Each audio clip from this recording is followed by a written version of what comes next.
오늘의 성경 말씀 고린도전서 3장 12절에서 4장 15절 중에서 5절까지만 교독으로 읽도록 하겠습니다. 만일 누구든지 금이나 은이나 보석이나 나무나 풀이나 지표로 이 터 위에 세우면 각 사람의 공적이 나타날 터인데 그날이 공적을 밝히니 이는 불로 나타내고 그 불이 각 사람의 공적이 어떠한 것을 시험할 것이니라. 만일 누구든지 그 위에 세운 공적이 그대로 있으면 상을 받고 누구든지 그 공적이 불타면 해를 받으리니 그러나 자신은 구원을 받되 불 가운데서 받은 것 같으리라.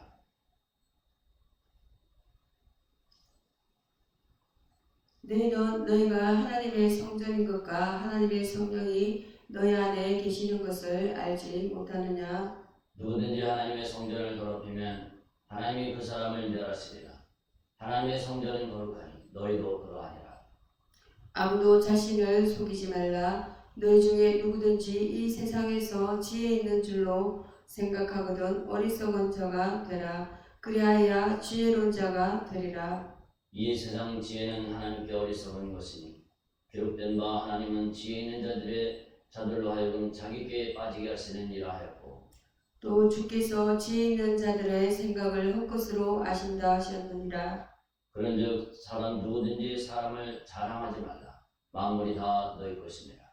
바울이나 아볼로나 게바나 세계나 생명이나 사망이나 지옥 것이나 장래 것이나 다 너희의 것이요 너희는 그리스도의 것이요 그리스도는 하나님의 것이니라. 사람이 마땅히 우리를 그리스도의 일꾼이요 하나님의 비밀을 맡은 자로 여길지어다. 그리고 맡은 자들에게 구할 것은 충성이니라. 너에게나 다른 사람에게나 판단받는 것이 내게는 매우 작은 일이라. 나도 나를 판단하지 아니하노니 내가 자책할 아무것도 깨닫지 못하나 이로 말미암아 의롭다함을 얻지 못하노라. 다만 나를 심판하실 이는 주시니라. 합독을 읽겠습니다. 그러므로 때가 이르기 전 곧 주께서 오시기까지 아무것도 판단하지 말라. 그가 어둠에 감춘 것들을 드러내고 마음의 뜻을 나타내시리니 그때 각 사람에게 하나님으로부터 칭찬이 있으리라. 아멘. 오늘의 본문 말씀은 고린도전서 3장 12절에서 4장 15절까지입니다. 본문 내용을 전체 내용을 요약해보면 하나님의 심판과 사랑 속에서 믿음을 기초를 세우는 삶입니다. 본문을 한 문장으로 요약하면 하나님께서 예수 그리스도를 기초로 하여 각 사람이 믿음의 삶을 어떻게 쌓아가며 충성된 정직으로 섬기는지를 공의로 심판하시되 사랑으로 백성을 돌보시는 아버지로 드러나신다입니다. 바울은 고린도 교인들에게 분파와 교만을 경계하며 하나님의 교회를 세우는 일꾼들이 검은 복선처럼 불에 타지 않는 재료로 일할지 나무풀 집처럼 호술한 재료로 일할지를 묻습니다. 3장 12절에서 13절입니다. 그날에 불이 각 사람의 일을 시험할 것이라며 3장 13절입니다. 견고한 믿음은 상을 받고 허술한 것은 손실을 입습니다. 3장 14절에서 15절입니다. 너희는 하나님의 성전이라는 선언과 이를 더럽히는 자에 대한 경고는 3장 16절에서 17절입니다. 세상의 지혜를 어리석게 하시는 하나님의 지혜는 19절에서 20절입니다. 충성된 정직이로서의 부르심은 4장 1절에서 2절이 이어집니다. 바울은 자신을 본받으라며 4장 15절 말씀에서 사랑과 검연으로 그들을 자녀로 봉사합니다. 4장 14절에서 15절입니다. 이 말씀은 우리의 믿음과 섬김이 하나님 앞에서 어떻게 드러날지를 깊이 묵상하게 합니다. 한 건축가의 비유를 들어봅시다. 그는 제자들과 마을에 집을 짓기로 했습니다. 한 제자는 값싼 나무와 지퍼로 서둘러 지었고 다른 제사는 돌과 철근으로 천천히 쌓았습니다. 폭풍이 몰아치자 나무집은 흔적도 없이 무너졌지만 돌집은 굳건히 서 있었습니다. 건축가는 돌집을 지은 제자를 칭찬하며 말했습니다. 내가 내 뜻을 따라 충실히 일했구나. 또 다른 마을에선 한 건축가가 교회 건물을 짓다가 비용을 아끼려 값싼 재료를 썼습니다. 지붕이 무너지자 그는 눈물로 후회했습니다. 하나님의 집을 이렇게 대충 지을 수는 없었는데 이 비유는 우리의 믿음이 예수님이라는 기초 위에 어떤 재료로 어떤 마음으로 쌓아지는지를 보여줍니다. 하나님의 심판과 사랑이 우리의 삶을 점검하며 새롭게 세우십니다. 두 번째로 하나님의 성품, 첫 번째로 하나님의 성품에 대해서 보겠습니다. 공의와 사랑을 하나님의 성품은 공의와 사랑을 겸비하신 아버지입니다. 하나님은 공의로우시며 사랑이 많으신 아버지로 드러냅니다. 그날에 불이 각 사람의 일을 시험할 것이라는 말씀은 3장 13절의 말씀은 그분의 공정한 심판을 보여줍니다. 금은 보석으로 쌓은 일은 상을 받고 나무풀 지프로 쌓은 일은 손실을 입되 구원은 유지됩니다. 3장 14절에서 15절입니다. 이런 하나님의 공의가 자비와 조화를 이루심을 뜻합니다. 3장 16절 말씀에 보면 너희가 하나님의 성전인 것과 하나님의 성령이 너희 안에 계시는 것을 알지 못하냐는 말씀은 그분의 거룩함과 임재를 성전을 더럽히면 하나님이 그를 멸하신다는 3장 17절입니다. 멸하신다는 경고는 그분의 권위를 강조합니다.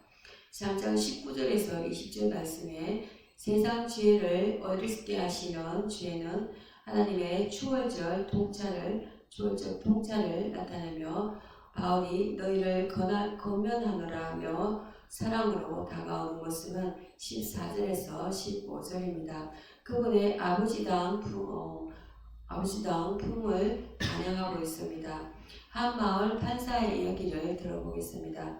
그는 공정히 재판을 이끌었습니다. 한 청년이 도둑질로 끌려왔을 때 왜 훔쳤냐고 묻자 가족이 굶주렸어요 라고 답했습니다. 판사는 벌금을 부과했지만 감옥 대신 일자리를 주선하며 새 출발을 도왔습니다.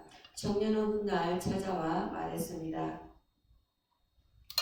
판사님의 공의와 사랑이 저를 바꿨어요. 또 다른 예로 한 목회자가 교인들에게 들려준 이야기가 있습니다. 교회 재건축 중 부실 공사를 발견하고 그는 물었습니다. 하나님의 집을 이렇게 지어도 되겠나? 교인들은 회개하며 다시 튼튼히 지었습니다. 한 노년 신자는 이렇게 고백했습니다. 내가 교만할 때 하나님께서 저를 심판으로 깨우셨고 사랑으로 다시 세우셨어요. 바울이 고린도 교인들을 자녀로 품던 15절입니다. 하나님은 공의로 심판하시되 사랑으로 우리를 돌보십니다. 한 어머니가 아들에게 내가 넘어져도 내가 너를 안을게 라고 한 것처럼 하나님은 우리를 자녀로 여기시며 인도하십니다. 삶에 적용을 해보겠습니다. 하나님의 공의와 사랑을 의식하며 정직하고 겸손히 살아가야 한다는 것입니다. 우리의 말과 행동이 그분 앞에 드러날 것을 기억하며 순간의 편리함보다 영원한 가치를 추구해야 합니다. 하나님을 의지할 부모는 우리의 부족함을 품으시고 구원하시는 그분의 아버지다운 사랑입니다. 그분의 자비와 은혜에 기대해야 합니다. 회개할 부분입니다. 세상의 지혜와 교만으로 하나님의 심판을 무시하고 그분의 사랑을 잊었던 마음입니다. 우리는 그분의 공의 앞에 겸손히 엎드려 그 사랑의 품으로 나아가야 합니다. 두 번째로 사람의 본질은 하나님의 성전이자 연약한 자녀입니다. 본문에서 사람은 하나님의 성전이자 연약한 자녀로 묘사됩니다.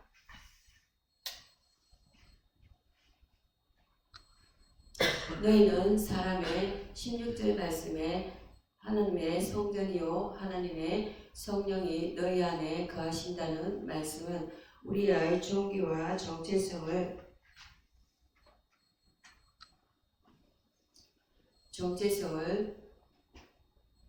보였습니다. 그러나 성전을 더럽히면 17절에 하나님이 그를 멸하신다는 경고는 우리의 책임과 연약함을 드러냅니다.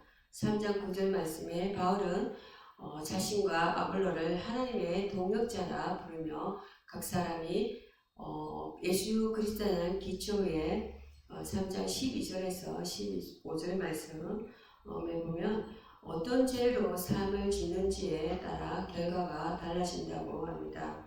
4장 6절 말씀에는 세상의 지혜에 흔들리고 부파로 나뉘는 모습은 우리의 연약함을 바울이 너희 아버지로 4장 15절 말씀에 너희 아버지로 품는 모습은 우리가 하나님의 사랑받는 자녀임을 보여줍니다.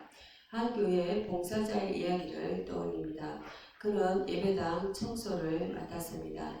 처음엔 열심히 했지만 나중엔 대충 빗자루만 휘두르고 떠났습니다. 목사님이 물었습니다. 이곳이 누구의 집이니? 그는 부끄러워하며 다시 정성을 다했습니다. 또 다른 예로 한 어머니가 자녀에게 말했습니다. 너희는 하나님의 소중한 집이야. 큰아들이 친구와 싸우고 돌아와 울며 말했습니다. 제가 더럽혔어요. 어머니는 기도하며 위로했고 아이는 새 힘을 얻었습니다. 한 청년의 간증도 있습니다. 그는 방탕한 삶을 살며 내가 무슨 성전이겠어 라고 자주 했지만 교회에서 바울처럼 사랑으로 품어주는 이들을 만나 회개했습니다. 한 중년 여성은 이렇게 말했습니다. 내가 화를 내며 성전을 더럽힐 때마다 하나님께서 저를 자녀로 품으셨어요. 우리는 성전으로서 존귀하지만 연약함 속에서 넘어질 때가 많습니다. 그러나 하나님의 자녀로서 충성되게 일어설 사명이 우리에게 있습니다.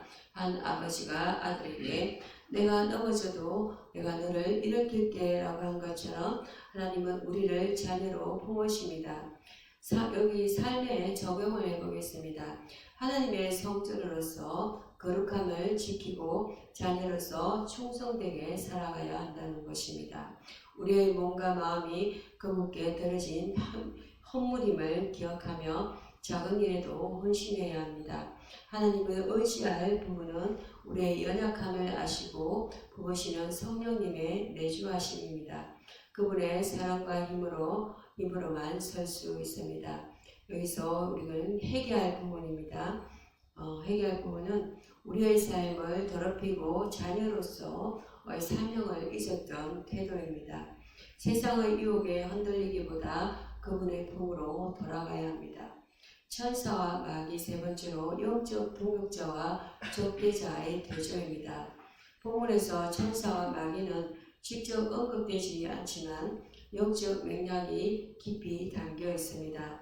하나님의 성령이 너희 안에 계신다는 16절의 말씀은 성령님과 함께 천사들이 하나님의 뜻을 섬기며 우리를 돕는 동역자임을 암시합니다. 반면 19절과 20절 말씀에 세상 지혜를 어리석게 하시는 하나님은 마귀가 교만과 분열로 인간을 미혹하는 적대자임을 드러냅니다. 마귀는 3장 17절에 마귀는 성전을 더럽히려 하고 하나님의 일을 방해하지만 4장 2절에 충성함을 구하노라. 바울의 4장 14절에서 15절에는 사랑의 겉면은 바울의 사랑의 겉면은 하나님의 섭리를 보여줍니다. 천사는 우리를 인도하고 마귀는 방해하지만 그분의 능력이 모든 것을 압도합니다. 한 신자의 간증을 들어보겠습니다. 그는 사업 실패로 좌절하던 중 밤마다 너는 끝났어 라는 속삭임에 시달렸습니다. 기도 중 따뜻한 빛이 그를 감싸며 너는 내 백성이다 라는 음성을 들었고 평안이 찾아왔습니다. 그는 말했습니다.